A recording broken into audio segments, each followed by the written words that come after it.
औलादों को सिखाया आपने? तो लोग कहते हैं हाँ, मैंने बेटे को कुरान पढ़ाया, मैंने बच्चियों को कुरान पढ़ाया। बहुत गौर से सुनिए, बहुत कीमती गुफ्तगू कर रहा हूँ, बहुत कीमती बात मैं आप तक पहुँचाने की जसारत और कोशिश कर रहा हूँ। अब आपके जहन के मेमोरी में अगर मेरी बात चली जाए तो बड़ी बेहतरी होगी, वरना कोई बात नहीं। तो अल्लाह के रसूल ने फरमाया इल्मे दीन का सीखना। हम सिखाते क्या हैं? बोले हम सिखाते क्या हैं? हम बहुत खुश होते हैं तो क्या पढ़ाते अपने बच्चों को? कुरान, है ना? यही जोर से बोले हाँ हूं, कुरान पढ़ाते हैं। अब हमारा और आपका बेटा या बेटी कुरान पढ़ ले, अब उससे अगर पूछा जाए तुमने कुरान पढ़ लिया तो वो कहेगा हाँ। उससे पूछा नमाज के कितने फराइज हैं? नहीं मालूम।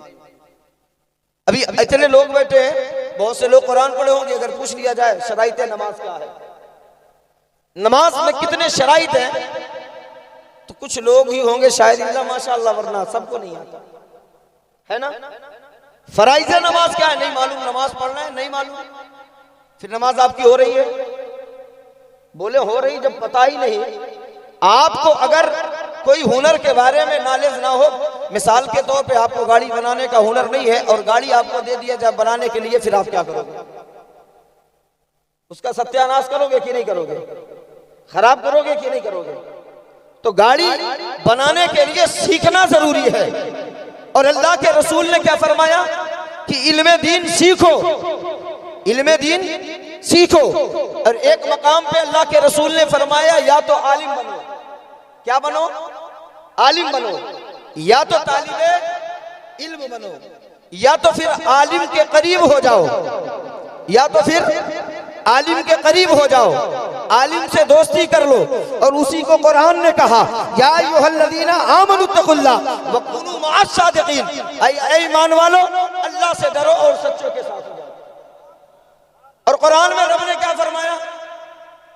किसके साथ? सच्चों के साथ। ये उलमा बैठे हैं आपके दयार के खतीबो इमाम हैं, कई साल से हैं और माशाअल्लाह दरसे निज़ामी भी पढ़ाते हैं और आपके इमाम हैं।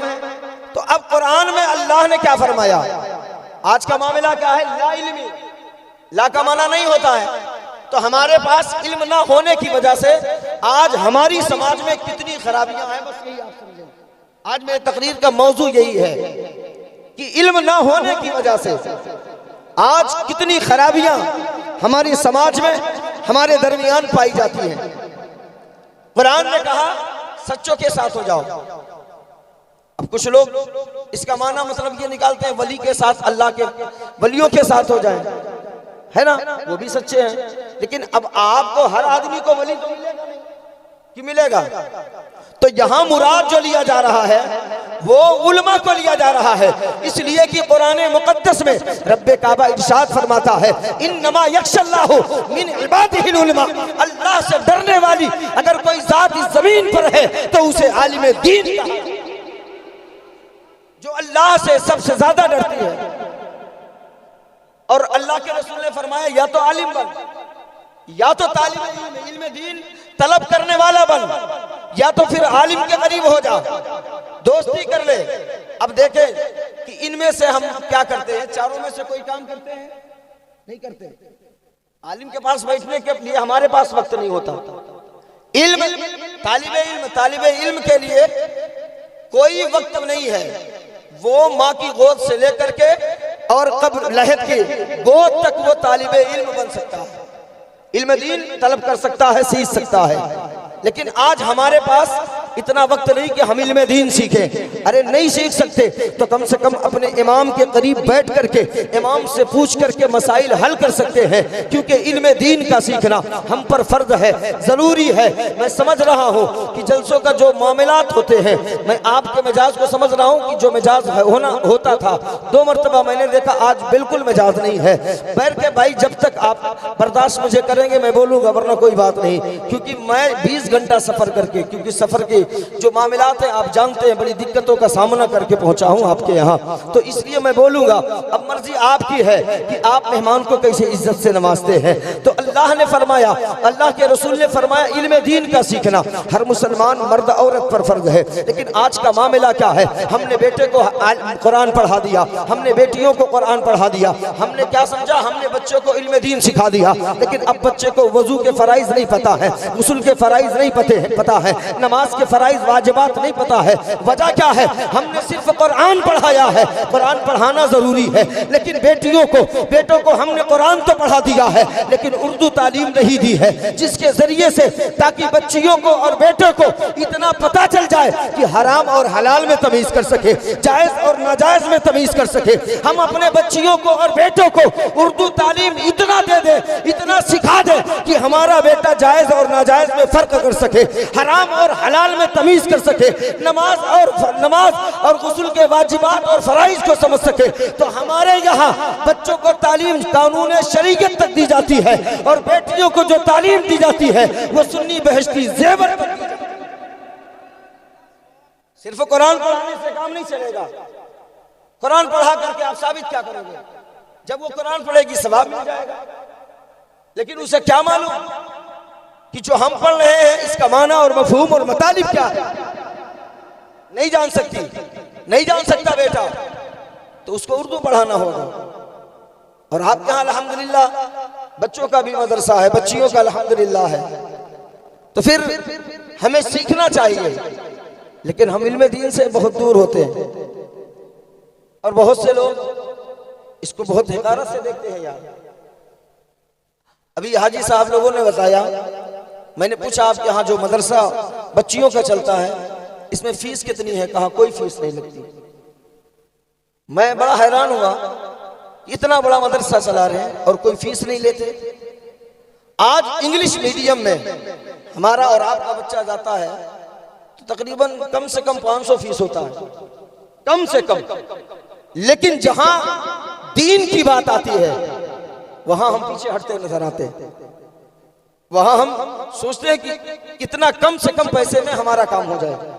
ये हमारा माशरा है, ये हमारा कल्चर है, ये हमारा मामला है।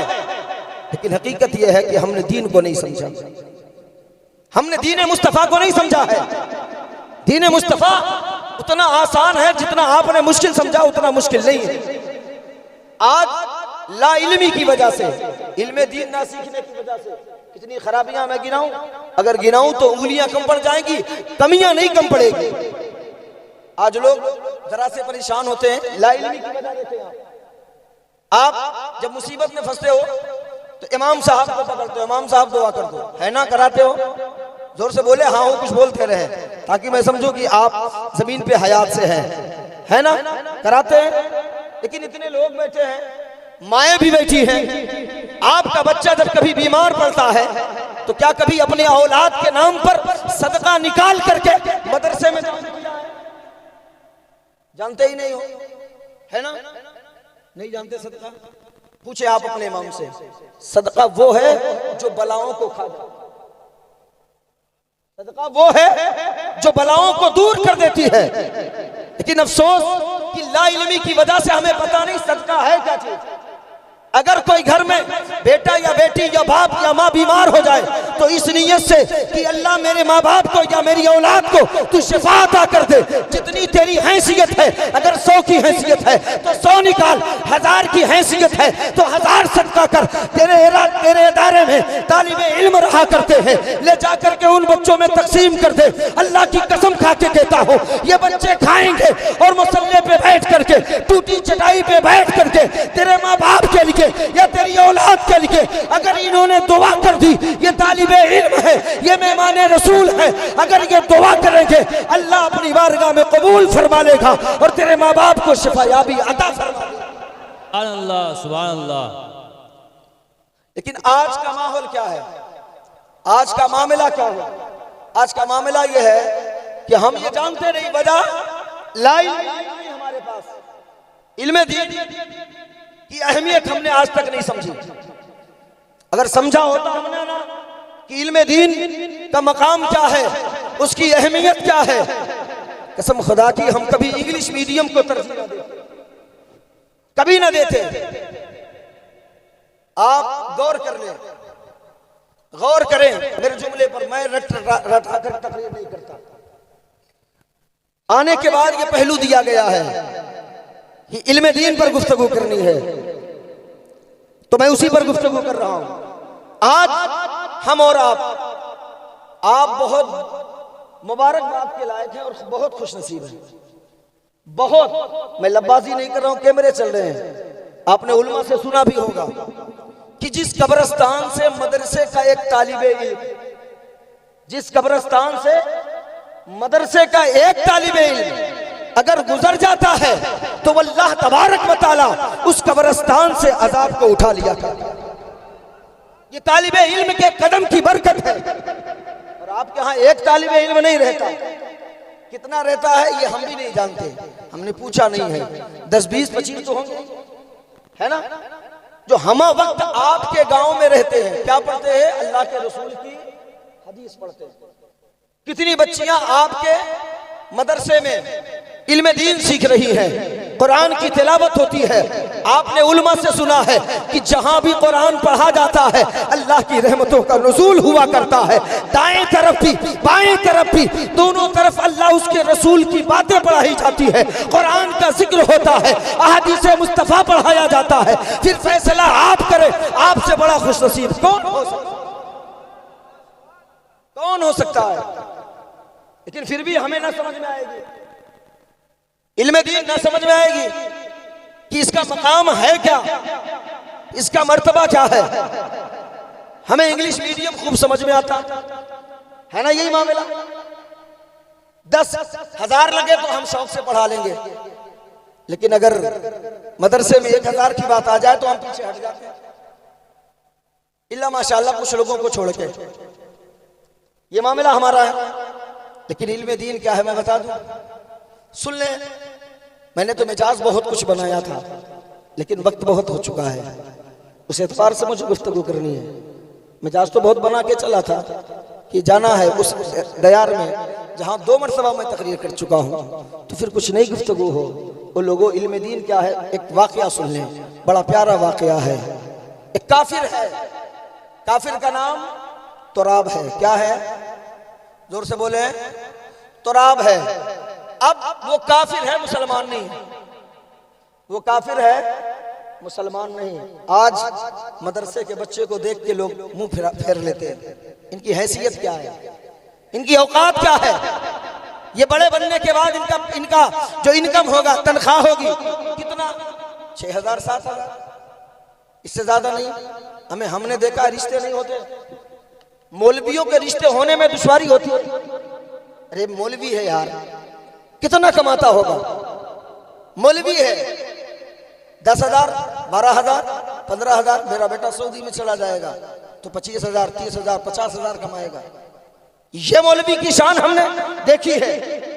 लेकिन अल्लाह की कसम खा के कहता हूँ, आप सुबह शाम अपने इमाम को देखते हो 15,000, 20,000 या 10,000, आप जो भी इमाम को देते हो 7, 8,000। लेकिन एक बात बताओ, कमाने वाले बहुतेरे हैं। 50,000 भी कमाते होंगे, 1 लाख भी कमाते होंगे, 25,000 भी कमाते होंगे। लेकिन इमाम जो लिबास पहन लेता है वो आवाम को मुयस्सर नहीं होता है। जो खुशबू इमाम लगा लिया करता है वो आवाम को मुयस्सर नहीं होता है।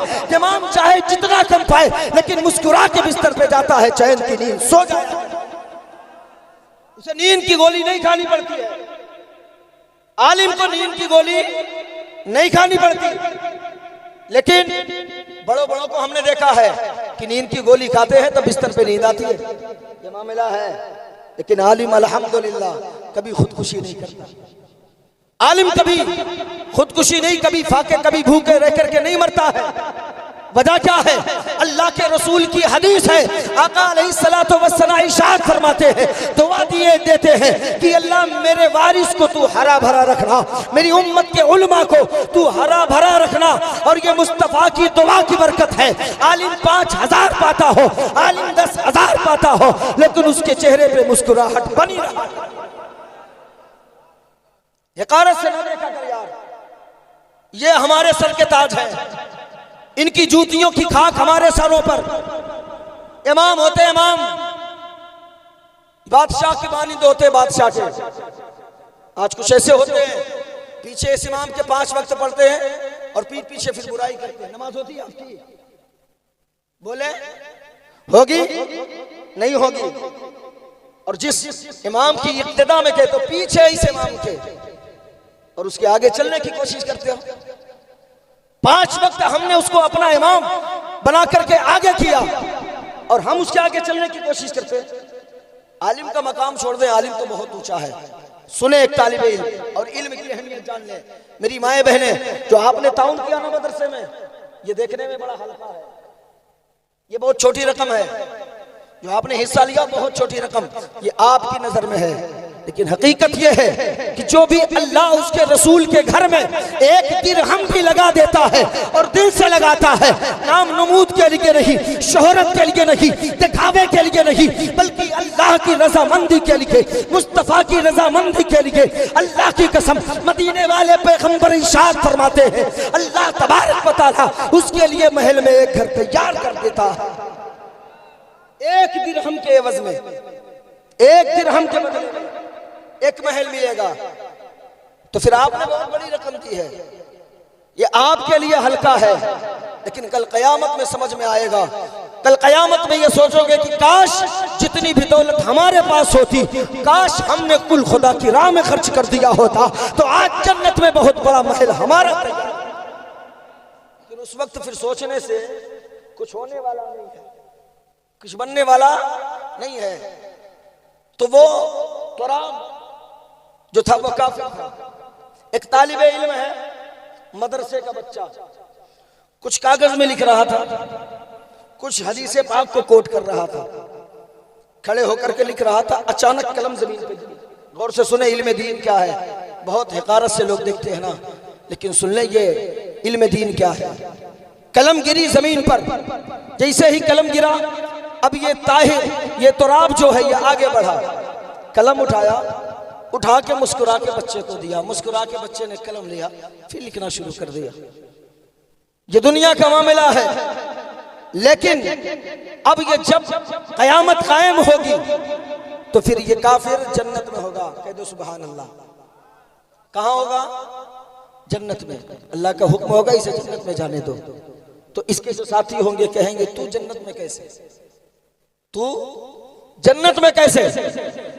जन्नत में इसलिए कि एक तालिबे इल्म था जो अल्लाह के रसूल की हदीस को कोट कर रहा था, उसकी कलम जमीन पे गिरी, मैंने उठा के उस बच्चे को दे दिया।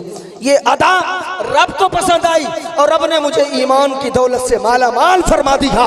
मैं ईमान वाला हो गया। दुनिया में अल्लाह ने ईमान से नवाजा था और उसी कलम को उठाने के सदके में अल्लाह तबारक व तआला ने आज मुझे जन्नत का ठिकाना अता कर दिया।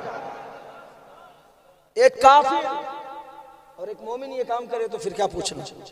लेकिन आज तालिबे इल्म को हमारे यहाँ दावत हो, शादी हो, 10,000 का खाना कर लेते हैं, लेकिन मेहमान रसूल की दावत नहीं करते। हमारा हाल ये होता है, हम मेहमान रसूल को दावत नहीं करते। खुदारा तुम किसी को दावत करो ना करो, लेकिन इन तालिबे इल्मों को क्या समझते हैं आप? ये मेहमान रसूल हुआ करते हैं, ये मेहमान रसूल होते हैं। इन्हें ना भूला करो, इन्हें ना फरामोश किया करो। ये अपने घर, मकान, दुकान, सब माँ बाप, भाई बहन को छोड़ करके आते हैं इल्म दीन सीखने के लिए। बहुत मेहनतों काबिज के बाद, बहुत दिक्कतों के बाद तब जाकर के 10 साल, 15 साल, 12 साल कोई जब तालिबे इल्म बन करके मदरसे में टूटी चटाई पर और सूखी रोटियां खाता है, तब कहीं जाकर के वो आलिम दीन बना करता है। तब जाकर के उसी का सिला, उसी का बदला अल्लाह तबारक व तआला पूरी जिंदगी उसे अच्छा खानों से नवाजा करता है। ये मदरसे की सूखी रोटियां खाता जरूर है, लेकिन जब आलिम बनता है तो फिर हर रोज ये मुर्गा खाया, हर रोज अच्छी ग़िज़ाएं खाता है। तो इसलिए कभी जिंदगी में आप आलिम को हिकारत से या तलबा को हिकारत से ना देखें, कभी ना देखें। इल्म क्या चीज है पता आपको? आज इल्म ना होने की वजह से आप घर जाएं, जाने के बाद जो मैं कह रहा हूं, और अगर यहाँ पर मदरसा के जो आपके यहाँ मदरसा है उसके अगर पढ़ाने वाली मौजूद है आलिमा लोग, तो मैं एक गुजारिश उनसे करूँगा कि आलिम वो सारे मसाइल स्टेजों से माँ बहन तक नहीं पहुंचा सकता। कुछ ऐसे मसाइल होते हैं, तो कल जलसा औरतों का होने वाला है ना, तो मैं उनसे गुजारिश करूंगा कि आप जो गुफ्तगू करें वो गुफ्तगू करें जो औरतों की जरूरियात है। कम से कम उन्हें पाकी नापाकी का पता चले, वरना आज कितनी ऐसी माएं बहनें हैं जिन्हें यह भी नहीं पता कि हम पाक हैं कि नहीं, शरीयत ने हुक्म क्या दिया है हम जानते नहीं। और ना तो कभी इन्होंने अपने शौहर से कहा कि मौलाना से पूछ लो, और ना तो शौहर बेचारा बुद्धू, उसको इतनी तमीज कि ये सारे मसाइल हैं, जाके कभी इमाम से जिक्र करे, इमाम से पूछे, इमाम से पूछने के बाद हम अपनी बीवी को बता दें। नहीं पूछेगा। पूछा है किसी ने औरत के मसाइल को लेके? नहीं। हाँ, कोई मसला यूट्यूब में सुन लेगा, फिर इमाम से कहेगा ये मसला आपको पता है? अबे हर मसला इमाम हर वक्त जहन में लेके नहीं टहलता है। अगर इमाम ने खुदा ना खास्ता कह दिया नहीं मेरे जहन में नहीं, हम जानते थे, आपको कहाँ पता है? मुझे मालूम है ये मसला। ये हालात होते हैं, और ऐसा करने वाला फिर मुसलमान नहीं रह जाता। इसको याद रख लेना, क्योंकि आपने एक आलिम ने नुक्स ढूंढा है, कमी तलाश करने की कोशिश की है। और आलिम क्या होता मैं बताऊं, आप किताब उठा के पढ़ें। अगर कोई आलिम को बुरा भला कहे या दिल में जाने, तो फिर 7 नस्लों तक उस खानदान में अल्लाह आलिम नहीं पैदा करेगा। 7 नस्लों तक उस खानदान में फिर कोई आलिम नहीं बन सकता। अगर कोई आलिम का बुग़्ज़ सीने में रखता है, इसको याद रख लेना। आलिम को, उलमा को हल्के में ना ले। मदरसे में जो बच्चियां पढ़ती हैं उनको हल्के में ना ले। वो रसूलुल्लाह सल्लल्लाहु अलैहि वसल्लम के घर में ज़ेरे तालीम है, इल्म दीन सीखती हैं, खुदारा उनको भी हल्के में ना लेना। मैं आपको बताना चाहता हूँ बड़ी तेजी के साथ, आओ मैं बता दूँ कि इन तालिबे इल्म का मकाम कितना ऊंचा है। तुम्हारा बेटा जाता है, और जाने के बाद किससे जाता है? गाड़ी से जाता है, गाड़ी से सवार होकर के जाता है। अब दोनों का फर्क मैं दिखाना चाहता हूँ, अंदाजा आप लगाइएगा कि एक मेहमान रसूल का मकाम कितना ऊंचा होता है, एक दीन इस्लाम सीखने वाले का मकाम कितना ऊंचा अल्लाह ने किया है। हमारा और आपका बच्चा जब इंग्लिश मीडियम पढ़ने को जाने को तैयार होता है, मैंने देखा है माँ भी तैयार कराती है, बाप भी तैयार करा रहा है, बड़ी बहनें हैं वो भी संवार रही है, भाई हाथ थाम करके बस स्टैंड तक ले जाता है, बस पे बैठाता है, बस पे बैठाने के बाद फिर वो स्कूल पहुंचता है, स्कूल में पढ़ता है। पीछे एक अगर देखा जाए तो कई किलो उसके पुष्ट पे बस्ता लादा जाता है। इतने सारे वजन को अपने पीठ पे लाद करके फिर स्कूल जाता है, स्कूल से फिर वापस आता है। माँ पाँव से जूते निकाल रही है, माँ गले से टाई निकाल रही है, कपड़े बदलाती है। लेकिन ईमान से बताना इतने लोग बैठे हो, और हमारी माएँ बहनें भी बैठी हैं। जब बच्चा मदरसा की जानिब पढ़ता है, जब मदरसा की तरफ वो भागता है, हम भी पढ़ाते हैं, जानते हैं कितने ऐसे बच्चे होते हैं कायदे से अपना चेहरा तक नहीं धुले होते हैं, कितने ऐसे बच्चे होते हैं जिनके पाँव में चप्पल तक नहीं होता है, और वो दौड़ते नंगे पाँव मस्जिद तक पहुंच जाते हैं, दौड़ते हुए बगैर मुंह धोए मस्जिद तक पहुंच जाते हैं, मदरसे तक पहुंच जाते हैं इल्म दीन सीखने के लिए। अब इन दोनों बच्चों में फर्क क्या है, या गौर से सुनना, ये उलमा मौजूद है, आप इनसे पूछना तुम्हारा बच्चा दुनियावी इल्म के लिए निकला है, रास्ते में खुदा न करे अगर किसी हादसे का शिकार हुआ, इंतकाल हो गया, तो उसे कोई दर्जा नहीं मिलेगा। लेकिन अगर तेरा बच्चा मेहमान रसूल बन करके घर से निकला है, इल्म दीन सीखने के लिए निकला है, और किसी हादसे में उसका इंतकाल होता है, रास्ते में वो मर जाता है या मदरसे में मर जाता है, तो अल्लाह तबारक व तआला उसको शहादत का दर्जा अता कर देता है। वो शहीदों के सब में खड़ा होगा। और तेरा बच्चा जब जाता है ना स्कूलों कॉलेजों में, तो उसके पाँव में जूते होते हैं, लेकिन जब एक तालिबे इल्म मदरसा की तरफ बढ़ता है, उसके पाँव में चप्पल हो ना हो, उसके पाँव में जूते हो ना हो, उसके पाँव नंगे क्यों ना हो, लेकिन हम और तुम नहीं देखते हैं। लेकिन जब वो मदरसे की तरफ सीने से अदब से कुरान को सिमेट करके कुरान को अपने सीने से लगा के जब वो तालिबे इल्म निकलता है, अल्लाह की कसम इधर बच्चा इरादा करता है मदरसा की जानिब चलने के लिए, उधर अल्लाह हुक्म देता है, ओ जिब्रील, कहा जी रब्बे जली, कहा सिदरा छोड़ जा, जरा देख मेरे बंदे मेरे कुरान को सीखने के लिए निकले हैं। अब जिब्रील आते हैं, अपने परों को बिछा देते हैं, और बच्चे उसी पर पे सवार होकर के मदरसे। ये तालिबे इल्म का मकाम है। ये इल्म दीन, आलिम दीन का मकाम है, इल्म दीन सीखने का। ये अल्लाह इनाम अता करता है कि बच्चे हैं वो फरिश्तों के परों पे चल के मदरसे जाते हैं, ये उनका मकाम होता है, ये उनका मकाम होता है ना। तो इल्म दीन ना सीखने की वजह से खराबियां कितनी है पता आपको। आज कुछ हो जाए, इमाम साहब तावीज दे दो, क्या बात है, बेटा मेरी बात नहीं मानती है ना, बेटी मेरी बात नहीं सुनती, इमाम साहब भी तावीज दे देते हैं। वजह क्या है कि बेटा हमारी बात नहीं सुन रहा, हमने पैदा किया, हमने बड़ा किया, हमने जवान किया, और वो बेटा हमारी नहीं सुनता। मामला क्या है?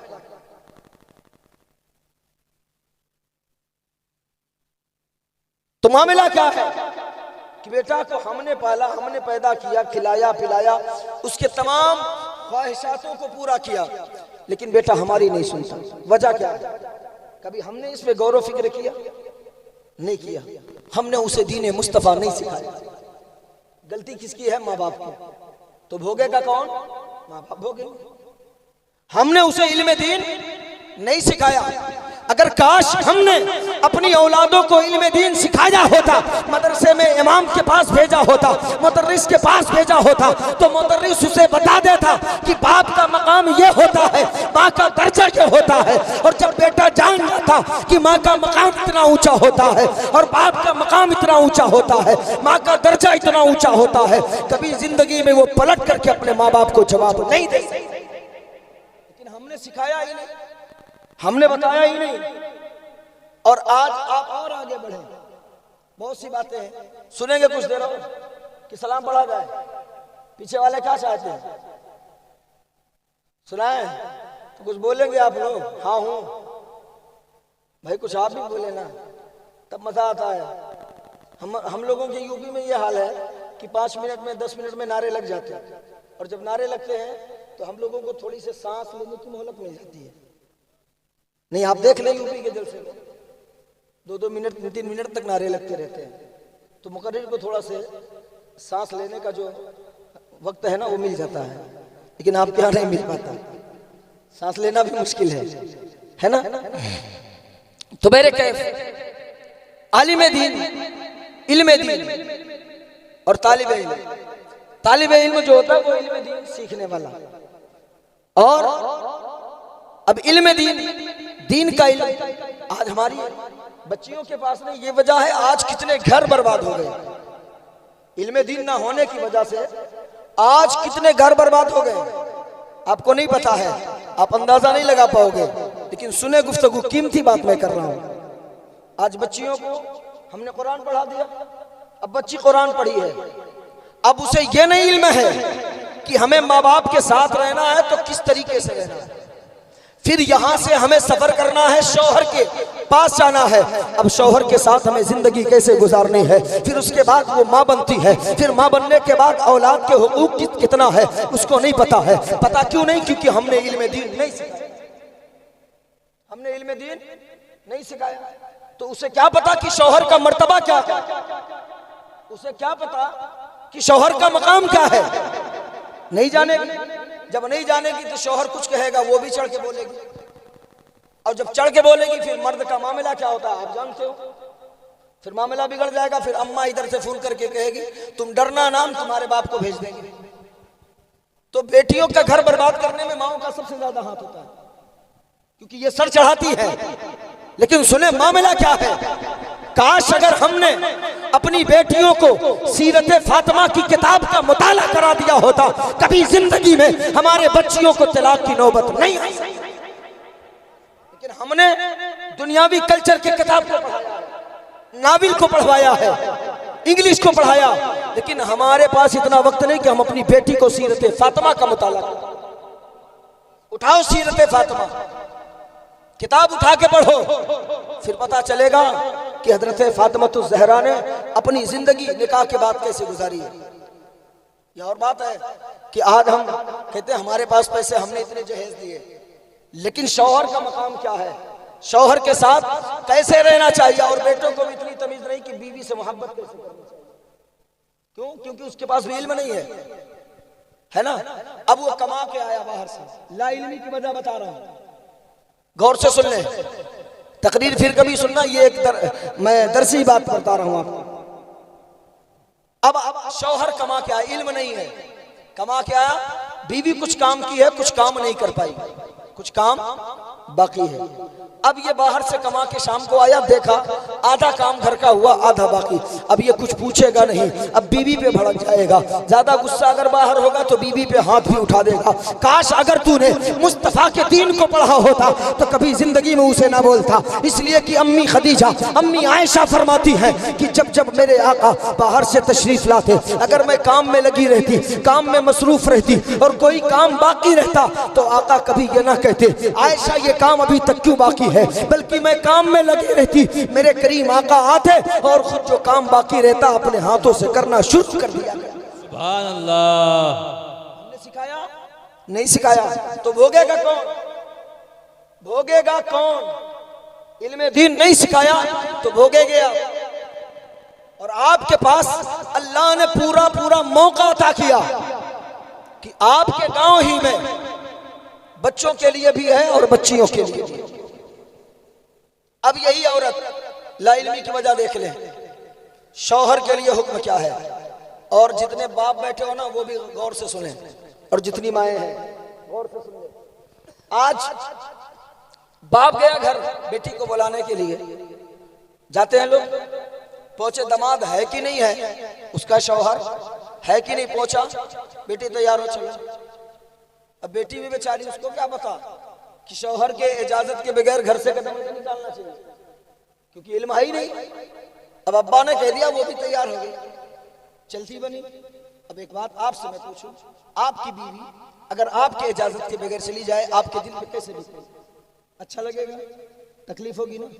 तो वो भी तो किसी का बेटा है, उसकी वो बीवी है। निकाह के बाद बाप का हक उतना नहीं है जितना शौहर का हक होता है। इसको आप याद कर ले, नोट कर ले, कभी इस चक्कर में बेटियों का घर न बर्बाद किया करें। आज अक्सर व बेशतर इसी बुनियाद पर बेटियों का घर बिगड़ रहा है कि अरे 2 महीने शादी के हो गए, अभी तक बेटी हमारे यहाँ नहीं रही, अब 1 महीना मैके में रहेगी, तो शादी क्यों किए थे आप? जब बेटी को घर रखना था तो शादी क्यों किए तुम? आज बेटियों के घर बर्बाद करने में ना माँ बाप का सबसे ज्यादा बड़ा रोल है, इसको याद रखिए। निकाह के बाद तुम्हारा हक खत्म है। अब अगर शौहर इजाजत देगा तो फिर बीवी घर आ सकती है, बेटी तुम्हारी घर आ सकती है, वरना नहीं आ सकती। अगर रात भर की या दिन भर की जितनी मोहलत वो देगा उतनी देर वो आ सकती है, उससे ज्यादा नहीं। लेकिन आज हमने माहौल बर्बाद कर दिया, वजह इल्मे दीन नहीं है मेरे पास, हमने दीन सीखा नहीं। अब आका गए हैं, आका जिनके लिए फरिश्ते भी खड़े होते हैं, बोले खड़े होते हैं कि नहीं? वो करीम आका जिनकी बारगाह में फरिश्ते भी अदब से हाथ बांधते। गए किसको लेने? बेटी फातिमा को। गए आप तो हजरत फातिमा तो ज़हरा ने कहा बाबा क्यों आए? कहा बेटी कई दिन हो गए, दिल नहीं लग रहा है, आपको लेने के लिए आया हूं। हजरत फातिमा तो ज़हरा बिनते रसूलुल्लाह सल्लल्लाहु तआला अलैहि वसल्लम ने इरशाद क्या फरमाया, गौर से सुने। ये तरीका किसने सिखाया था? आमिना के लाल ने सिखाया था, खुद मुस्तफा करीम ने सिखाया था। हजरत फातिमा ज़हरा ने कहा बाबा ठीक है आप मुझे लेने आए हो, ठीक है मैं चलूंगी, लेकिन अभी नहीं चल सकती। कहा फिर? कहा मेरे अली को आने दो, इजाजत ले लेती हूँ फिर चलती। सुभान अल्लाह, सुभान अल्लाह। कब बोलेंगे आप? मैं चला जाऊंगा, ट्रेन पकड़ लूंगा तब सुभान अल्लाह बोलेंगे। देखिए इधर भी क्या कहते हैं, सिग्नल हो गया, शेरनी आ गई, मतलब तकरीर खत्म। 1 घंटे हो भी गए, 1 बज गए है ना, तकरीबन पौना घंटा। तो मेरे कैफ, क्योंकि माहौल आप देख ले क्या माहौल है।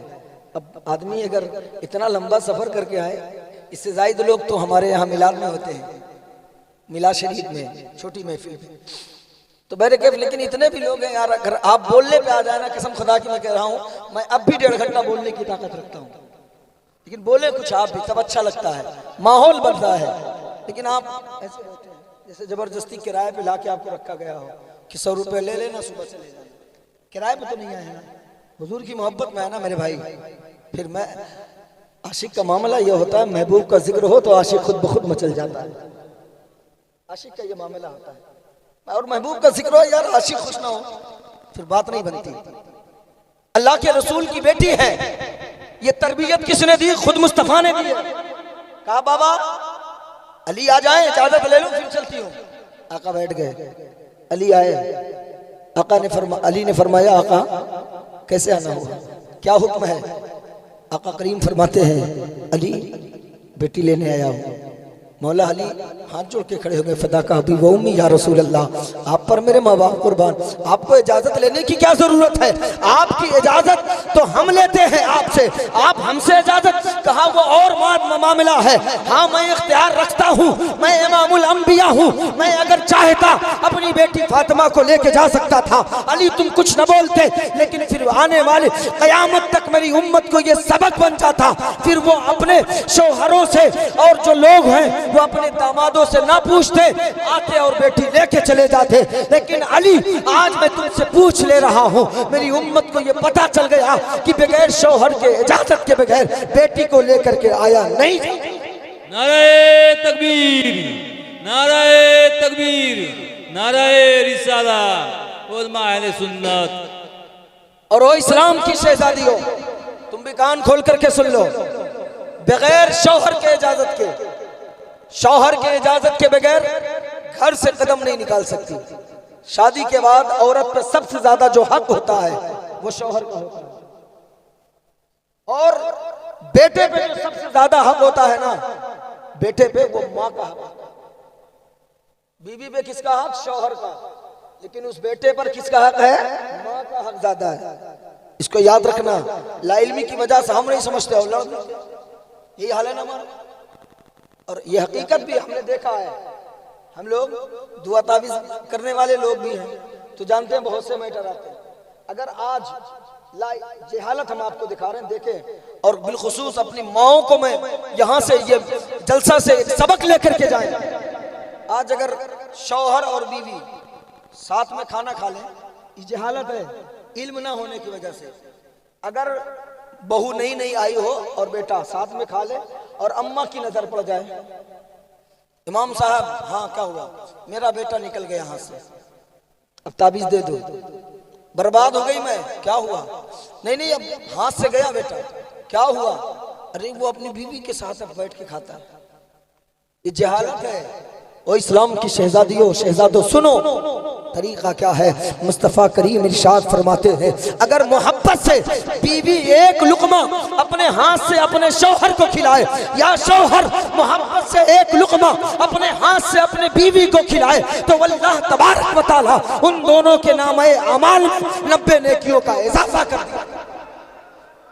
90 नेकियां मिलती है बीवी शौहर को या शौहर बीवी को खाना खिलाए। आज उसको हम अरे बर्बाद हो गए, हम ये हाल बना के रखा, वजह जहालत है। हमने शरीयत नहीं पढ़ी, हमने मुस्तफा का दीन नहीं सीखा। अच्छा अगर बेटा बहू खा ले तो आफत है, और वही अगर दामाद आ जाए बेटी के साथ बैठ के खाए तब तो अब्बा भी खुश, अम्मा भी, मेरी बेटी बड़ी खुश नसीब है, बहुत अच्छे घर में है, वो भी तो किसी की बेटी लेके आए यार। अगर तुम चाहते हो कि तुम्हारी बेटियां रानी बन के रहे ना, तो तुम भी किसी की बेटी लेके आते, उसे रानी बना के रख। अल्लाह तेरी बेटियों को जिस घर में रहेगा, अल्लाह पूरी जिंदगी तेरे बेटियों को खुशहाल रखे। जैसी करनी वैसी भरनी। तू दूसरे की बेटियों को सताएगा, जाहिर सी बात है फिर तेरी बहन बेटी कभी खुशहाल नहीं रह सकती। इसको याद रख लें आप। और आगे बढ़े। जहालत की वजह से कितने गलत काम होते हैं। आज भाई भाई में इख्तिलाफ, बाप बेटे में इख्तिलाफ, भाई बहन में इख्तिलाफ। वजह ला इल्मी। हमने कभी ये सोचा नहीं कि दीन ने हमें रिश्तों की अहमियत क्या बताई। कभी हमने सोचा? बोले सोचा कभी हमने नहीं। आज बड़ा भाई बाप के मरने के बाद अगर कोई बाप की दर लेता है, बाप की जगह खड़ा होता है ना, तो वो घर का बड़ा भाई होता है। लेकिन जहां छोटा कमाने लगा फिर तेरी औकात क्या है, ना औकात तक नाप लेता है। अपने भाइयों की वो औकात तक नाप लेता है। चंद सिक्के कमाने लगा ना तो फिर भाइयों की औकात नाप लेता है। मुझे इतनी होश नहीं कि बाप के बाद अगर किसी ने हमें संभाला है, और कोई साथ दिया है और कोई कमा के अगर इस मंजिल तक पहुंचाया है तो वो कोई और नहीं, वो हमारा अपना भाई है जो हमारे लिए अपनी जान की बाजी लगाने के लिए तैयार है। आज वो अच्छा नहीं लगता। क्यों? क्योंकि हमारे पास इल्म ने, हमने अहमियत नहीं जानी कि बड़ा भाई का दर्जा क्या होता है, बड़ा भाई क्या होता है, बड़ी बहनें क्या होती है। मैं बताऊं आपको, माँ के बाद तुम्हारा सबसे ज्यादा ख्याल कौन रखता है? बोले बड़ी जो बहनें होती है ना घर में, ये और बात है कि आज आने के बाद तुम्हारे नाक चढ़ जाते हैं। आज बहनें घर आ जाए तो जहालत है ये। क्यों? क्योंकि हम मदरसे तक पहुंच करके या अपने इमाम के करीब पहुंच करके कभी हमने नहीं पूछा है कि बहनों का दर्जा क्या होता है और बहनों की बहनों से मोहब्बत करने का सलीका और तरीका क्या है। आपने पूछा? नहीं पूछा, नहीं पूछा। क्यों? क्योंकि हमने इल्म दीन सीखने का हमारे सीनों में जज्बा ही। आज वो बहन नहीं अच्छी लगती जो बहन पेशाब पाखाना, तुम्हारा कपड़ा, काजल, तेल सब की है, क्या नहीं करती माँ के बाद। अगर सबसे ज्यादा तेरी परवरिश कोई की है, अगर घर में बड़ी बहनें मौजूद हैं तो वो किया तेरे लिए। वो बहनें लड़ भी जाती हैं यार, कभी तुमने नहीं जाना। अगर बहनें लेके निकल जाए और कोई कह दे बस कि तेरा भाई अच्छा नहीं लगता, जबड़ा तोड़ देती है, बहनें वो होती हैं। और आज अगर 2 दिन के लिए तेरे दरवाजे पर आ जाए तो भिखारन लगती है वो बहनें, फिर वो बोझ लगती है बहनें। अफसोस यार, इल्म नहीं हमारे पास, जहालत भरी है। वरना वो बहनें क्या चाहती हैं आपसे? कभी मकान मांगा आपसे? बोले दुकान मांगा, जमीन में हिस्सा मांगी? नहीं। फिर उससे इतना नफरत, जलन, हसद क्यों है? वो बस तुझे नहीं भूल पाती, ये याद रख लेना। वरना जाके घर पूछ लेना अपनी बहनों से, वो तेरी दौलत की भूखी नहीं होती, बस वो तुझे नहीं भूल पाती है। वरना तुझसे ज्यादा उसकी भी दौलत होती है, उसके भी शौहर है, उसके भी औलाद है। लेकिन वजह क्या कि तेरे चेहरे में बाप का चेहरा नजर आता है, इसलिए वो तुझे नहीं भूला करती। बहनों को लावारिस बना के रखने की वजह यह है कि हमारे अंदर इल्म दीन नहीं है। कब आप सोचेंगे कि हम इल्म दीन सीखे? नहीं सीख पाए, वक्त है। मदरसे में जाने के लिए आपके पास वक्त नहीं है क्योंकि आप बड़े हो चुके हो, तो कम अज कम कुछ वक्त अपने इमाम के करीब बैठ करके अगर एक दिन में एक मसला पूछोगे तो फिर महीने में 30 दिन होते हैं, 10 मसले तो हल हो ही जाएंगे। वक्त दो इमाम के पास नहीं, होटलों पे वक्त देने के लिए हमारे पास वक्त होता है, चौराहों पे बैठने के लिए हमारे पास वक्त होता है, लेकिन आलिम के पास बैठने के लिए वक्त नहीं होता। क्यों? क्योंकि वाली आलिम अच्छा नहीं लगता। कहीं ऐसा ना हो आलिम के पास चले जाए और आलिम कुछ बता दे, कुछ डिमांड कर दे, है ना? अगर देर होगी तो इशारा कर दीजिएगा हजरत, ताकि बताइएगा अगर देर होती होगी। उनका तो मैं मिजाज नहीं पढ़ पा रहा हूँ, है ना? हा? क्या चाहते हैं भाई? जरा एक मर्तबा दोनों हाथों को उठाए, तो उठाए दोनों हाथों को, सारे लोग उठाए, कहते या रसूल अल्लाह, और बुलंद आवाज से कहे लब्बैक या रसूल अल्लाह। सुनेंगे थोड़ी देर और। देखिए अगर कोई भी उबे इशारा ऐसे करना, आखिरुद्दावाना मैं पढ़ूंगा। क्यों पता? मैं इसमें बहुत माहिर हूं, आखिरुद्दावाना पढ़ने में, क्योंकि जो मुकद्दर में वो लेके जाऊंगा, ना उससे ज्यादा होगा ना उससे कम होगा। इन्नल्लाह यर्ज़ुक़ु मन यशाअ बिग़ैरि हिसाब, अल्लाह बेहिसाब देने वाला। बस आखिरी पहलू मैं आपको बयान कर दूं क्योंकि मैं समझ रहा हूं, और अक्सर व बेशतर ये जलसे का माहौल है। हम लोग हर इलाके में जाते हैं, बिहार, बंगाल और उधर रायपुर, छत्तीसगढ़, तो अगर चंदे हो जाते हैं जलसे में तो चंदे के बाद फिर लोग सुनते नहीं। ये जलसे का माहौल है, ये हकीकत में बयान कर रहा हूं। चंदे के बाद फिर आदमी का रुख जो होता है वो बदल जाता है। इसलिए जलसों में अक्सर व बेशतर चंदे जो होते हैं वो बाद में होते हैं। जो तकरीर होती है उसे करा ली जाती है, फिर उसके बाद चंदे होते हैं, फिर चंदे हुए, फिर सलातो सलाम। चंदे के बाद मिजाज जो होता है वो बढ़ जाते हैं, है ना? बस आखिरी पहलू थोड़ी देर और बर्दाश्त कर लें, बस उसके बाद फिर सलातो सलाम। ला इल्मी बोलने को तो मैंने पहले बताया ना, बहुत कुछ मिजाज बना के आया था, लेकिन अब आपको देखने के बाद मिजाज उखड़ गया है। तो बस आखिरी पहलू ला इल्मी की वजह से। अभी शाबानुल मुअज़्ज़म का चांद है ना, है? शबे बारात भी आपके यहाँ कहते हैं कि नहीं कहते? कहते हैं। तो शबे बारात की कई तारीख को आप फातिहा दिलाते हैं?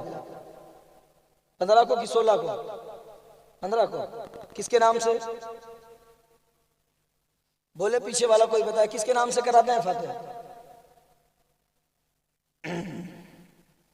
और कोई? मातम करे अपने ऊपर। हलवा खाते हो और जिसके नाम से खाते हो उसका नाम तक नहीं पता। हजरत अवैसे करनी रज़ी अल्लाह ताला अन्हु के नाम से फातिहा दिलाया जाता है। किसके नाम से? जोर से बोले यार भाई, याद कर ले काम आएगा। किसके नाम से? अवैसे करनी के नाम से। ये है कौन? जब नाम नहीं पता तो फिर पता क्या होगा। ये बहुत बड़े आशिक हैं, नबी के बहुत बड़े आशिक हैं। कैसे आशिक सुनेंगे? सुने आंखें भीग जाएंगी। कैसे आशिक हैं? अब इससे करनी है। इनकी माँ जो है ना, बस यही पहलू मैं समझाना चाहता हूँ। दोनों आंखों की अंधी थी माँ। आज हमारी अम्मी लोग अच्छी होती हैं फिर भी हमें अच्छी नहीं लगती है ना। बीवी आ जाए तो बिल्कुल नहीं अच्छी लगती। अब इससे करनी की माँ दोनों आंखों की नाबीना है। अब इससे करनी खिदमत करते हैं। एक दिन कहा अम्मी, अब इससे करनी ताबईन है, हुजूर का जमाना पाया लेकिन दीदार ना किया। गौर से सुनिएगा वाकया, तड़प पैदा होगी। इश्क कहते किसको है? आशिक होता कैसा है? अब इससे करनी ने कहा अम्मी, आका की बड़ी याद आती है। कहा फिर बेटा बता क्या करना चाहता? कहा अम्मी नबी का दीदार करना चाहता। कहा बेटे सुन, मेरी तबीयत खराब चल रही है, हो सकता है मैं मर जाऊं, मेरा इंतकाल हो जाए, फिर उसके बाद चले जाना। कहा ठीक है। कुछ दिन गुजरा, साल भर तकरीबन। फिर अब ऐसे करने लगा, अम्मी जाने दे। कहा बेटा आप तो बिल्कुल इस किनारे पर हूँ, अगले मेरा इंतकाल हो जाएगा फिर चले जाना। फिर साल गुजरा, फिर अब ऐसे करने लगा, अम्मी नहीं बर्दाश्त होता, अब नहीं बर्दाश्त कर पाता हूँ। अम्मी दीदार करने दे मुस्तफ़ा का, अम्मी दीदार करने दे, देखने दे एक बार महबूब को। मैंने कहा देखना चाहता है? कहा हाँ। कहा फिर मेरी जरूरियात के सामान जल्दी ला बाजार से। और 8 पहर का वक्त या 4 पहर का वक्त दिया था माने। करन कहाँ है? मदीना कहाँ है? करन कहाँ है? मदीना कहाँ है? जो 4 या 8 पहर का वक्त माने दिया था, उतने वक्त में जहाज से भी सफर नहीं किया जा सकता। लेकिन आशिक आशिक होता है। माँ का सामान लाके रखा सिरहाने, माँ के कदम को चूमा, दौड़ना शुरू किया। अल्लाह अकबर, दौड़ लगा दी मदीने की तरफ। कुछ दूर दौड़े, फिर कहा अवैस संभल, तू किस तरफ जा रहा है? महबूब के कूचे की तरफ जा रहा है, दौड़ के जा रहा है, ये बेअदबी है। अल्लाहू अकबर, दौड़ के जा रहा है, ये बेअदबी है। फिर आहिस्ता आहिस्ता चलते, फिर दिल ने कहा अवैस वक्त बहुत कम है, तू माँ से वादा करके चला है। फिर और अवैस दौड़ने लगते। बहरे कैफ कभी जब नबी के बारगाह का अदब ख्याल आता, आप रुक जाते, धीरे धीरे चलते। फिर जब वक्त का मामला होता, फिर दौड़ना शुरू करते। जैसे ही मदीने की गलियों में पहुंचे हैं, महबूब की खुशबू आने लगी है। अब ये पहुंचे कैसे? ये पहुंचना नामुमकिन था, ये रब की मशीयत थी, ये रब की मर्जी थी। जमीन को सिमेट करके आशिक को महबूब के कदमों में, आशिक को महबूब के कदमों में भेज दिया। पहुंचे, मदीने की गलियों को बोसा देने लगे। बच्चे खेल रहे, कभी बच्चों को चूमते, कभी उनके पांव को चूमते। क्यों चूम रहा अवैस? इस गली से मेरा महबूब गुजरा होगा। अल्लाह, इस गली से मेरा महबूब गुजरा होगा। मस्जिद नबवी में पहुंचे, साहबा बैठे हैं। आपने चारों तरफ नजर डाली, महबूब का चेहरा नजर नहीं आया, क्योंकि आप कई मर्तबा ख्वाब में आका का दीदार कर चुके थे, खुली आंखों से देखना चाहते थे। आका न दिखे, साहबा से पूछे, वो साहबे किराम महबूब कहाँ है? कहा वो मदीने से बाहर गए हैं। इतना कहना था, जो दिल की धड़कनें थी ना वो थम गई कि इतने दिनों बाद वक्त मिला है और लग रहा है कि आका का दीदार नहीं होगा। फिर वहाँ से चले। फिर आने के बाद सोचा हुजरे में देख ले। आते हैं हुजरे में, अम्मी आयशा को आवाज़ देते हैं। अब अम्मी आयशा है। कुंडी जब खटखटाया है अवैस ने, अम्मी आयशा ने कहा कौन? कहा मैं करन से आया हूँ। कहा नाम क्या है? कहा मुझे ज़माना अवैस कहता है। इतना सुनना था। हजरत आयशा फरमाती है मामला क्या है, बात क्या है? कहा आका कब आएंगे? कहा मुझे पता नहीं आका कब आएंगे। कहा क्यों आए हो? कहा हुजूर का दीदार करना है। कहा थोड़ी देर इंतजार कर ले। कहा अम्मी आयशा मैं इंतजार नहीं कर सकता। कहा क्यों नहीं कर सकता? कहा मामला ये है कि वहां माँ है और माँ की बात है और माँ से वादा किया हूं, मैं अपने माँ का वादा नहीं तोड़ सकता। अंधी माँ है, वादा नहीं तोड़ सकते। और हम और आप बोले इल्म ना होने की वजह माँ को गालियां भी देते हो, बाप को धक्के भी मारते हो, है ना?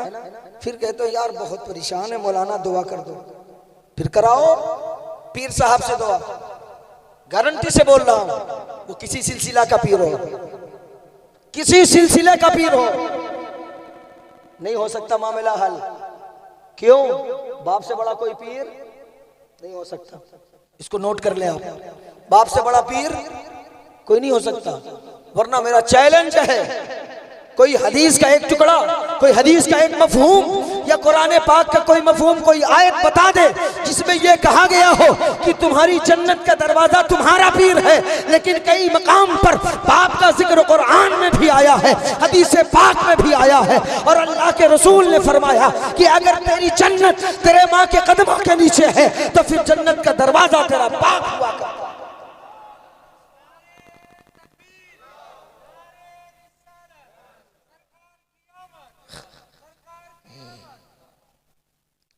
तो मेरे कैफ अवैसे करनी ने कहा अम्मी कब आएंगे? कहा मुझे नहीं पता। कहा इतना करम कर दें आप दरवाजा खोल दें। कहा क्या करेगा वैस? कहा अम्मी बस एक मर्तबा उस जगह का बोसा लेना है जहां मुस्तफ़ा बैठा करते हैं, जहां आप टेक लगाते हैं, उस दरो दीवार को चूमना है। अम्मी आयशा फरमाती है मैं दरवाज़ा खोल के पर्दे के आड़ में चली गई। मैं देखना चाहती थी कैसा आशिक है। अब ऐसे करनी अंदर आते हैं, कभी आप जहां बैठते थे वहां चूमते हैं, कभी आप अपने आप के मसनद को चूमते हैं, कभी उस दीवार को चूमते हैं जिस दीवार को मुस्तफ़ा टेक लगाते हैं, कभी उस बर्तन को चूमते हैं जिसमें आप खाना तनाउल करते हैं। चूमा है, चूम करके वापस लौटे हैं, अभी चंद कदम लौटे होंगे, थोड़ी दूर चले होंगे, इतने में करीम आका घर में दाखिल होते हैं। जैसे ही मुस्तफा घर के अंदर दाखिल होते हैं, कहा आयशा, कहा जी आका। कहा कोई आया था? कहा आपको कैसे पता? आपने कि आपको किसने बताया? कहा खुशबू बता रही है मेरा आशिक आया था। अल्लाह अकबर, आशिक हो तो ऐसा हो, महबूब हो तो ऐसा हो, ना तो आशिक का जवाब ना तो महबूब का जवाब।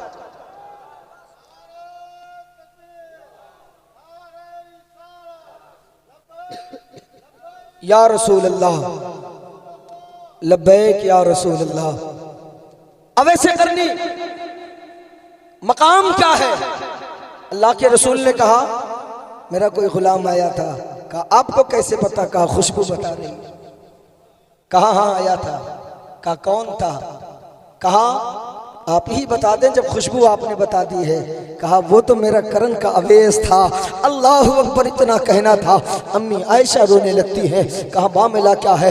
कहा या रसूल अल्लाह बहुत तेरे आशिक को सुना था, लेकिन आज ऐसा आशिक आया था जिसके बाल में गर्दो गुबार थे, चेहरे पर गर्दो गुबार थे, बाल बिखरे पड़े थे। या रसूल अल्लाह वो रोते जा रहा था, दरो दीवार को चूमता जा रहा था, कभी बर्तन को बोसा देता, कभी बिस्तर को बोसा देता, कभी दरो दीवार का बोसा देता। या रसूल अल्लाह ऐसा आशिक मैंने आज तक नहीं देखा है। आका फरमाते हैं मेरे अवैस से तूने कुछ कहा? कहा नहीं, बस उसने इतना कहा था कि जब मेरे महबूब आ जाए मेरा सलाम कह देना।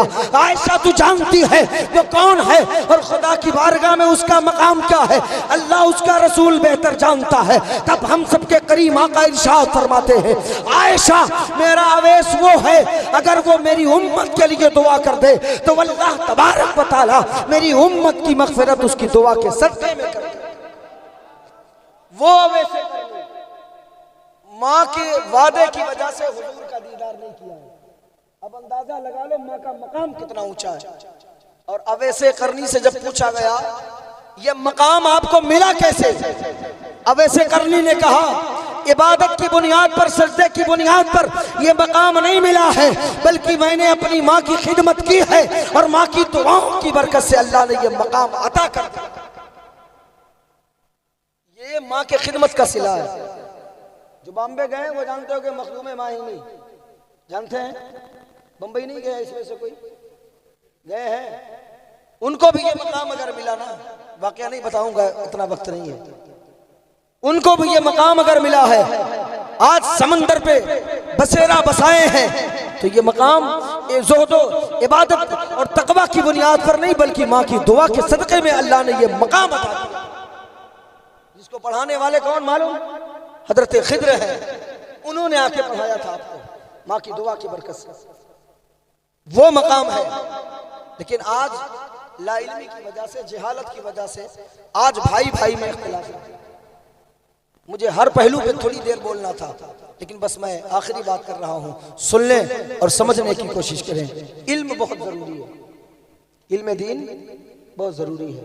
आज अक्सर और बेशतर जहालत की बुनियाद पे लोगों के यहाँ शादी पड़ती है तो डीजे नाच गाने होते हैं। आप क्या होते हैं? होते हैं कभी कभी। अल्लाह अकबर, शर्म नहीं आती यार? हम नाचने के लिए पैदा हुए हैं। बहुत कुछ कह सकता हूं, लेकिन एक जुमले में मैं आपको समझा दूं। क्या हम नाचने के लिए पैदा हुए? बोले, हम नाचने के लिए, अल्लाह ने हमें नाचने के लिए पैदा किया। हम अशरफुल मखलूकात हैं, इमामुल अंबिया की उम्मत में से है ना? हम नबी की उम्मत है, नबी के गुलाम है, और नबी का गुलाम नाचे। आप नचनिया बन के पैदा हुए, या अपनी औलादों को तुमने नचनिया पैदा किया जो गानों के तर्ज पे नाचे? अल्लाह ने तुझे नाचने के लिए नहीं, बल्कि मुस्तफा के गुलाम बन करके जमाने को अपनी उंगली के इशारे पे नचाने के लिए पैदा। ये समझ लें, आप नाचने के लिए नहीं पैदा हुए। मुस्तफा के सच्चे गुलाम बन जाओ, फिर पूरी दुनिया को अपने इशारों पे नचाते थे। और अल्लाह वाले फिर नचाए भी हैं, दिखाए भी हैं। खड़ाओं को हवा में उड़ा के फिर पीटा है, फिर होश ठिकाने ला दिया है। इसको याद रखना। तो खुदारा, ये बहुत बहुत बहुत बड़ा गुनाह है। पैसा देके हम गुनाह खरीदते हैं यार। डीजे वाले को पैसा भी देते हैं, गुनाह भी लेते हैं। और इमाम साहब अगर निकाह पढ़ाने के बाद कहते हैं 5000 हुआ, किस हदीस में लिखा है? साबित करो। कहाँ लिखा है निकाह पढ़वाई लेना? 500 लेना हो लो, नहीं तो नहीं। अब आपके यहाँ जो भी चलता मुझे नहीं पता, हमारे तरफ अक्सर लोग 500 तक आते हैं, लेकिन अब कुछ भली भला 2500 मिलने लगा है। लेकिन यार हमें शर्म नहीं आती? जो इमाम होता है उसको देने में हमें तकलीफ होती है। नहीं मेरे भाई, मैं आया इतना तकरीर के चलता बना, आपने मुझे दे दिया, मैं लेके चला। इमाम को नजराना कितना देते हैं आप? रात भर जागे, चंदा वसूले, सब कुछ करे, कितना नजराना आप जलसे का देते हैं? अब तो इमाम साहब हैं, घर ही के हैं, ठीक है, कोई बात नहीं। क्यों उनके बाल बच्चे नहीं? हमेशा एक चीज याद रखना, अगर तुम आलिमों को इज्जत देते रहोगे और तुम्हारी औलादें देखती रहेगी कि आलिमों की इज्जत होती है, तब तुम्हारी औलादों के सीने में इल्म हासिल करने का जज्बा पैदा होगा। अगर आज तुम आलिम को हिकारत से देखोगे, कभी जिंदगी में तुम्हारी औलाद इल्म दीन सीखने का जज्बा पैदा नहीं करेगी। क्योंकि जाने कि इल्म दीन सीख के करेंगे क्या? क्योंकि इल्म आलिम दीन को इज्जत नहीं मिलती है। और आलिम होता क्या है? आपको 4 बेटे हो, कितने? जोर से बोले। 4। एक को इंजीनियर बना लेना, एक को डॉक्टर, एक को मेरे प्रोफेसर, और एक को सबसे जो खराब हो है ना, काला को लुटा, अक्सर उसी को मदरसे में भेजा जाता है। जो खूबसूरत होते हैं उसे इंजीनियर बनाया जाता है। और जब बाप मर जाए, देखना फिर उस घर का नजारा, देख ले इल्म दीन की अहमियत और ताकत और पावर देख ले। बाप को भी बड़ा नाज था, ये मेरा बेटा डॉक्टर है, ये इंजीनियर है, ये प्रोफेसर है। और जब हाफिज जी की हाफिज जी हैं, पढ़ाते हैं, हाँ 5-7 हजार पा जाते हैं, है ना? ये मामला होता। लेकिन जब इस बाप के हलक में रूह अटकती है, तो बताओ इंसाफ से डॉक्टर काम आएगा? इंजीनियर आता है, प्रोफेसर आता है। हाफिज जी को बोला, अब क्या करेगा हाफिज जी? हाफिज जी अब सूरह यासीन पढ़ेगा। देखो पावर इल्म दीन का, कुरान का। अब हाफिज कुरान सूरह यासीन कुरान की तिलावत करता है, अल्लाह तबारक व तआला अगर उसके मुकद्दर में जिंदगी लिखा है तो कुरान की तिलावत के सदक़े में अल्लाह उसको जिंदगी की भीख अता कर देता है। और अगर मौत लिखी है तो आसानी से उसके जिस्म से रूह परवाज़ कर जाती है। ये कुरान की तिलावत की बरकत होती है। लेकिन हम फिर और आगे बढ़े।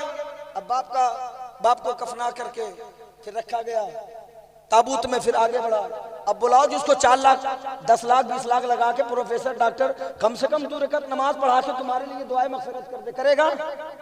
कर पाएगा? अक्सर हमने देखा है डॉक्टरों इंजीनियरों को जनाजा तक नहीं पढ़ते, बाप का जनाजा नहीं पढ़ते। एक टू कोने में 4 को लेके खड़ा है, एक टू कोने में 4 को लेके खड़ा है। फिर आगे कौन बढ़ता है बाप के दुआएं मगफिरत के लिए? हाफिज कुरान आगे बढ़ेगा, सीना तान के देख, और फिर कहता है सुन, जमाना इनको बहुत पैसे लगा करके बाप ने पढ़ाया था, ना काम आ सका, ये औलाद ना काम आए। लेकिन जिसको सबसे कम पैसे में हाफिज कुरान आलिम दीन बनाया था ना, अब वही बेटा काम आ रहा है। और फिर पूरी जिंदगी बेटों के बीच जाएगी।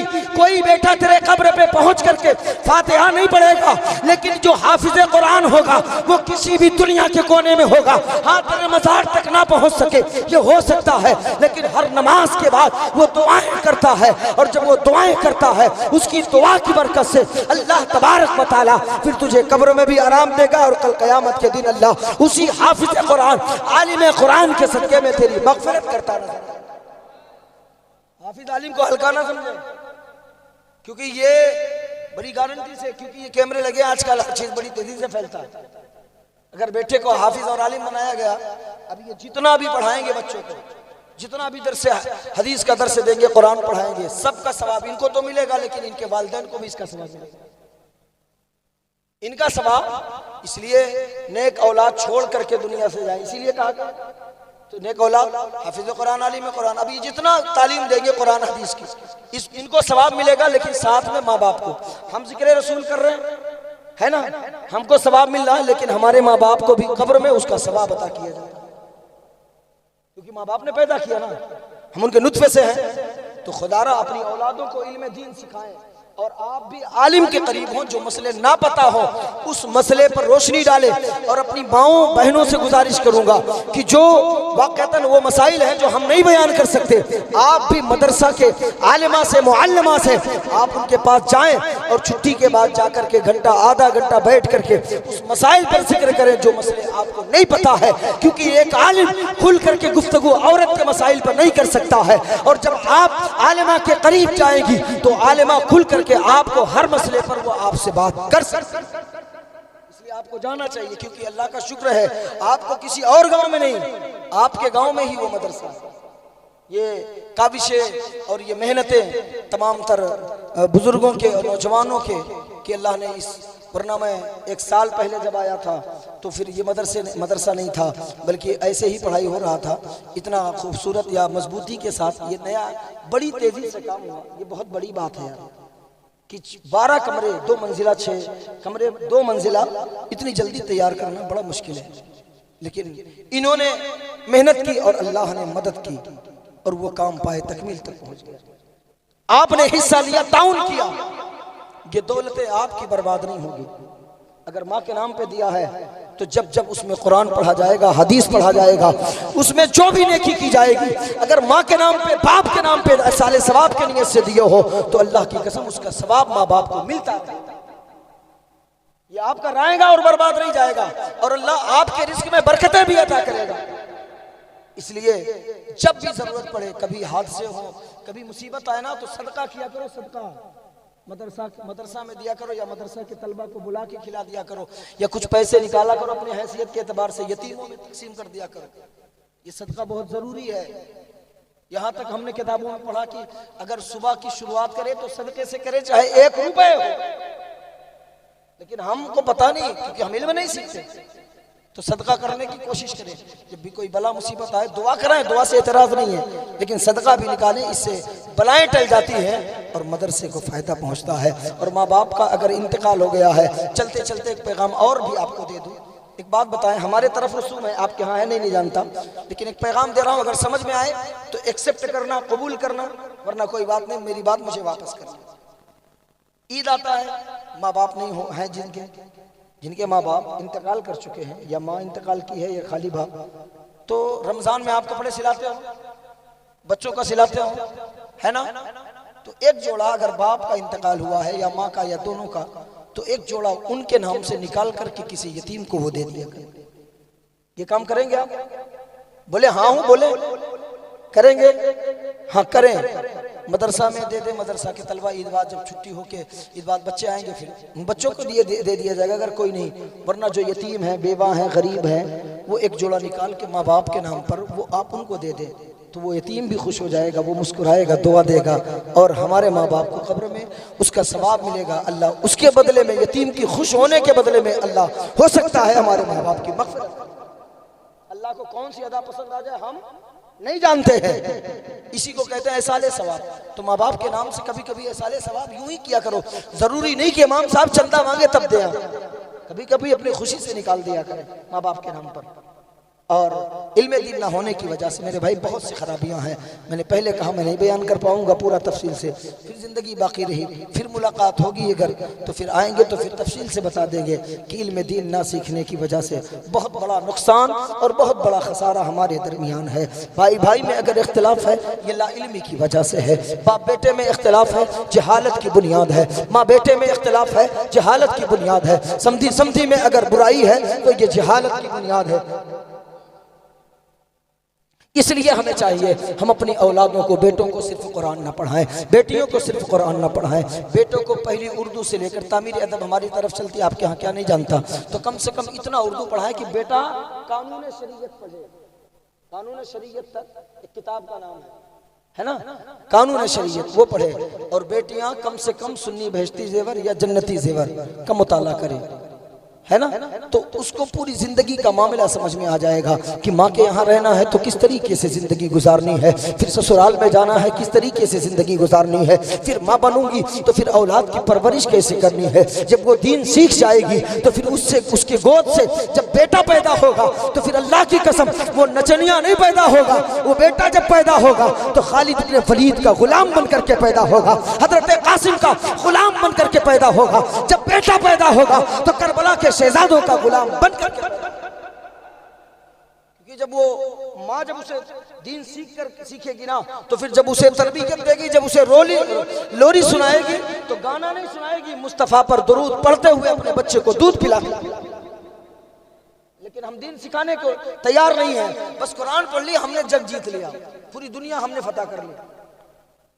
इसलिए उर्दू पढ़ाओ, उर्दू कुरान के साथ उर्दू पढ़ाएं अपने औलादों को, ताकि आपके बच्चे को कम से कम नमाज, रोजा, ज़कात, फितरा के बारे में कुछ तो मालूम हो यार। आज हमारे बच्चों को नहीं पता और हराम हलाल खाए पड़ा है और डॉक्टर को देते पड़ा है। जब हराम हलाल खाओगे जाहिर सी बात है निकलेगा, फिर डॉक्टर ही को दोगे ना, और कहाँ जाएगा। इसलिए अपनी औलादों को ज़्यादा से ज़्यादा कोशिश करें। बस थोड़ी देर मैं इस हवाले से भी बता दूं कि ला इल्मी की वजह से लोगों आज माँ बाप को सताया जा रहा है ना, बड़े भाई को सताया जा रहा है, बड़ी बहनों को सताया जा रहा है। जब आप इल्म सीखेंगे, पूछेंगे लोग उलमा से, फिर आपको पता चलेगा माँ बाप का मकाम क्या है, माँ बाप का दर्जा क्या है, माँ बाप की शान क्या है। ये और बात है कि आज औलादें माँ बाप से बहुत दूर हो चुकी है। आज औलादें बाप को अपनी ठोकरों में रखना चाहती है, आज औलादें माँ को गालियाँ देती नजर आती है। लेकिन वो इस्लाम के बेटो, मैं यही कहना चाहता हूँ, आज तेरा वजूद बाकी है, ये माँ बाप की देन है। आज तेरा वजूद सलामत है, ये बाप की हड्डियों की ताकत है। तेरे रगों में खून चल रहा है, ये माँ के दूध का समरा है। अगर तेरी सांसें बाकी है ना तो ये माँ बाप की दुआएं हैं। अगर तेरा ढांचा खड़ा है ये माँ बाप की शफकतें हैं यार। फिर भी हम जर्रा बराबर माँ बाप की मोहब्बतें तमाम भूल जाते हैं दौलतों के नशे में। खुदारा याद रखना, तू महल तो बना सकता है, तू दौलतें कमा सकता है, लेकिन अगर माँ बाप रूठे हैं तो फिर याद रखना कभी जिंदगी में तो फिर उस मकान में, उस महल में और उतनी दौलत कमाने के बावजूद खुशी हासिल नहीं कर सकता है जो माँ की रजामंदी में तू झोपड़ी में खुशी हासिल कर सकता है। माँ बाप के नाराजगी में तू महल में खुशी हासिल नहीं कर सकता। इसको याद रख ले, आप नहीं हासिल कर सकते। माँ बाप होते क्या है आपको नहीं पता, तो पता करने की कोशिश करें। अब तो जो बच्चे अब पैदा हो रहे हैं ऑपरेशन से ना, उन पे माँ बाप का और एहसान है। अब आप कहेंगे मौलाना उनका कितना एहसान है, तो मैं बताऊं, जो बच्चा जनती है माँ, उनसे पूछो जो ऑपरेशन करते हैं, या डॉक्टर कोई होगा तो वो जानता होगा। जब माँ को ऑपरेशन डॉक्टर करता है ना, तो डॉक्टर पहले ही साइन कराता है कि ये मर जाएगी या बच्चा मर जाएगा, मेरी गारंटी नहीं है। माँ मुस्कुरा के साइन करती है और डॉक्टर से क्या कहती है, डॉक्टर सुन, मैं मर जाऊं चलेगा, लेकिन मेरी औलाद को जिंदा बचा ले, मेरी औलाद को जिंदा बचा लेना। और एक इंजेक्शन डॉक्टर लगाता है। कहाँ लगाता है आपको नहीं पता है, मुझे पता है। वो डॉक्टर कमर में एक इंजेक्शन लगाता है माँ को, और वो इंजेक्शन जब लग जाता है ना, फिर माँ की पूरी ताकत टूट जाती है। फिर वो माँ पूरी जिंदगी में उस तरीके से ताकत महसूस नहीं कर पाती है जैसे तुम्हें विलादत से पहले महसूस किया था। जब भी हवा चलती है ना, माँ की कमर टूट जाती है। इसको याद रख लेना आप। जब जब हवाएं चलती है जोर की, माँ उस दर्द को बर्दाश्त नहीं कर पाती। वरना पूछ लेना जिन माओ ने ऑपरेशन से बच्चे को जना है, इतनी तकलीफ यार झेलने के बाद माएँ हमें पैदा करती है। बाप न जाने कितनी मशक्कतों के बाद फिर हमें जवान करता है, लुक़मे खिलाने के चक्कर में न जाने कितनी गालियां खाता है। उसके बावजूद हम उस बाप के तमाम तर एहसानात को भुला देते हैं, माँ के तमाम तर दर्द को हम भूल जाते हैं। एक लम्हे, एक रात की दुल्हन, और पूरी जिंदगी माँ बाप की मेहनत पर हम पानी फेर देते हैं और कहते हैं अरे क्या हुआ, हमने माँ के साथ इतना खर्च किया, इतना खिदमत किया, तो माँ का हक अदा कर लेगा कभी? बोले कोई कर लेगा? नहीं कर पाएगा यार, नहीं कर पाओगे। सर रगड़ करके माँ के तलवे में मर जाओ, फिर भी तुम माँ का हक अदा नहीं कर पाओगे, नहीं कर सकते हो। माँ वो चीज है, नहीं हक अदा कर पाओगे।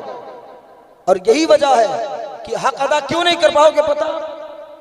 आपने देखा भी होगा, सुना भी होगा, अगर किसी की माँ अभी 10 दिन कंटिन्यू हॉस्पिटल में हो और डॉक्टर ये कह दे कि बचना ना मुश्किल है, अब ये बच नहीं पाएगी, अब वो बेटा पैसा बचाने की भी कोशिश करेगा, इल्ला माशाअल्लाह कुछ बेटों को छोड़ो कि यार जब मर जाना है तो पैसा काहे को लगाए।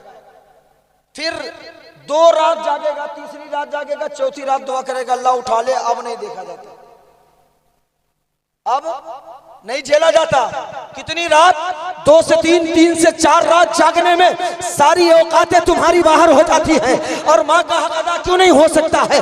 4 दिन तू माँ के सिरहाने खड़ा रहा हॉस्पिटल में, तो दुआएं करने लगा अल्लाह उठा ले, अब देखा नहीं जाता। जिससे भी मिलता है यार दुआ कर दे, अब नहीं बर्दाश्त हो रहा है, माँ को अल्लाह उठा ले, अब नहीं देखा जाता है। लेकिन गारंटी से कह के जा रहा हूँ, जाके अपने घरों में अगर माएँ जिंदा है तो पूछ लेना, 4 दिन नहीं, अगर 4 महीने तक तू बिस्तर पे पड़ा रहे बीमार, तो तेरी माँ कभी ये दुआ नहीं करेगी अल्लाह तू इसे उठा ले, अब खिदमत नहीं होता है, अब इसकी परवरिश नहीं की जाती है। अल्लाह की कसम, जब जब माँ दुआ के लिए हाथ उठाएगी यही दुआ करती है, ओ बारी के ताला इसकी बीमारी मुझे दे दे और मेरी जिंदगी इसे अता कर दे, मेरी औलाद को जिंदगी की भीख अता कर।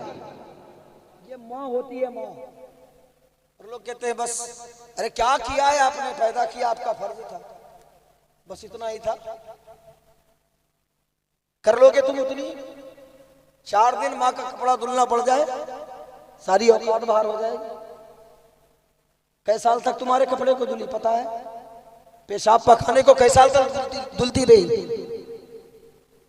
और हमने अब तक सिर्फ किताबों में पढ़ा था, मौलवी उलमाओं से सुना था कि माँ की खिदमत का सिला अल्लाह बहुत देता है, लेकिन हमने देखा, आंखों से देखा है अपने इलाके का एक मामला। सुन ले, गौर से सुन ले, अगर यही आखिरी वाकया है, मैं इसके बाद नहीं बोलूंगा, उसके बाद को शेर माँ के हवाले से पढ़ूंगा, फिर सलातो सलाम। बस यही बात जान ले कि माँ की खिदमत का सिला अल्लाह कितना बड़ा देता है। 4-5 भाई हैं वो लोग, माँ इतना बीमार हो गई, इतना कि पेशाब पाखाना और उल्टी बिस्तर पे करती। हम लोगों ने देखा, तो बेटा कोई उसके करीब ना जाता, जो सबसे बड़ा बेटा था ना वही रहता उसके करीब। तो सारे बेटे कमाने लगे थे, अब उसके करीब नहीं जाते, मरना है तो बिस्तर पे, अब सब कुछ हो रहा है तो मर जाएगी। लेकिन जो बड़ा बेटा था ना, ये छोड़ा नहीं। हमने आंखों से देखा, जब माँ उल्टी करती है ना, बेटा ऐसा हाथ फैला देता, अल्लाह, बेटा हाथ फैला देता, उल्टी को अपने हाथ में लेता, पखाने को हाथ में ले जाकर के फेंकता। बड़ा तरस आता गाँव के लोगों को, और वो इसी माँ की खिदमत में लगा रहा, कई महीनों तक खिदमत करता रहा। और भाई सब कमाते रहे, पैसा कमाते रहे, लेकिन वो ज्यादा पढ़ा भी नहीं था, 8 या 10 तक पढ़ा था, और बस माँ की खिदमत करता रहा। माँ का इंतकाल हो गया। माँ के इंतकाल के बाद अचानक से देखे माँ की खिदमत का सिला अल्लाह कितना देता। वो बहुत पैसे वाले हो गए, उनके पास बहुत पैसे हो गए क्योंकि वो कमाने में लगे थे, ये माँ की खिदमत कर रहा है। लेकिन अचानक से न जाने कैसा वक्त ने करवट लिया। मैं तो यही कहता हूँ ये वक्त ने करवट नहीं लिया है। बीमारी के वक्त जब उल्टियों को अपने हाथों में लेता रहा, माँ के पाखाने को अपने हाथों से साफ करता रहा, तो माँ ने दिल से दुआएं दी होगी कि इधर माँ का इंतकाल होता है, चंद महीनों में उसकी सरकारी जॉब लगती है। आज अल्हम्दुलिल्लाह वो बेटा तमाम बेटों में सबसे अमीर सादा बेटा। ये माँ की खिदमत का सिला है यार। इसलिए माओं की खिदमत किया करो, बाप की इज्जत किया करो और बाप की खिदमत किया करो। इसलिए कि बाप मरने के बाद फिर बाप का चेहरा ढूंढते फिरोगे नहीं मिलेगा, माँ का चेहरा ढूंढते मिलोगे। पूरी दुनिया में माँ का चेहरा तुम्हें नजर नहीं आएगा, पूरी दुनिया में नजर नहीं आएगा माँ का चेहरा, बाप का चेहरा नहीं दिखेगा। फिर तरसते रहो, फिर इंतजार करते रहो, कुछ नहीं होने वाला। अल्लाह ने ये नेमत दी है, खिदमत कर ले। अल्लाह ने ये नेमत दी है, इनकी इज्जत कर ले, कदर कर ले, मोहब्बत कर ले, प्यार कर ले। और जितना वक्त हो सके ना उनको उतना वक्त अपने माँ बाप को दिया करें। माँ बाप तेरे पैसे के नहीं भूखे हैं, माँ बाप तेरे वक्त के भूखे हैं। कभी लाड प्यार से माँ के करीब बैठ करके बोल लिया कर, कभी माँ बाप के करीब बैठ के मुस्कुरा लिया कर। वो तेरे चेहरे पे मुस्कुराहट देखना चाहते हैं, वो तेरी दौलत से नहीं मोहब्बत करते हैं बल्कि वो तेरे जिस्म से मोहब्बत करते हैं। क्योंकि हमेशा एक माँ को, एक बाप को अपनी औलाद की फिक्र होती है, उसके जिस्म की फिक्र होती है। बॉम्बे सऊदी अरब से जब भी बेटा आता है ना तो बीवियों की नजर, बहनों की नजर, भाइयों की नजर हो सकता है दौलत पे हो, लेकिन माँ बाप की नजर सेहत पे होती है कि बेटा दुबला हो गया, खाता नहीं था क्या। तो इसलिए वो तेरे दौलत से नहीं प्यार करते बल्कि वो तुझसे प्यार करते हैं और बगैर किसी फायदे के तुझसे मोहब्बत करते हैं। कोई फायदा नहीं होता तुझसे, वो तेरे, तू उसकी औलाद है ना, इसलिए तुझसे मोहब्बत करते हैं। तो अल्लाह ने ये नेमत दी है ना, तो इनकी खिदमत कर ले, कदर कर ले, प्यार कर ले, मोहब्बत कर ले। इंशाअल्लाह फिर कभी मौका मिला, आपने फिर कभी दावत दी तो इंशाअल्लाह फिर गुफ्तगू होगा। कुछ शेर माँ के हवाले से जो हुक्म है बस उसी को पढ़ता हूँ, उसी को समाप्त कर ले, फिर इंशाअल्लाह सलातो सलाम पढ़ूँ। सुनेंगे माँ के हवाले से कुछ शेर? मैं आपसे कुछ तलब नहीं कर रहा हूँ, बस आप सुभान अल्लाह बोले। मैंने पहले कहा जो मुकद्दर में है वो लेके जाऊँगा, मैं आपसे कुछ तलब नहीं किया, न तो कहा फिर कह रहा हूँ।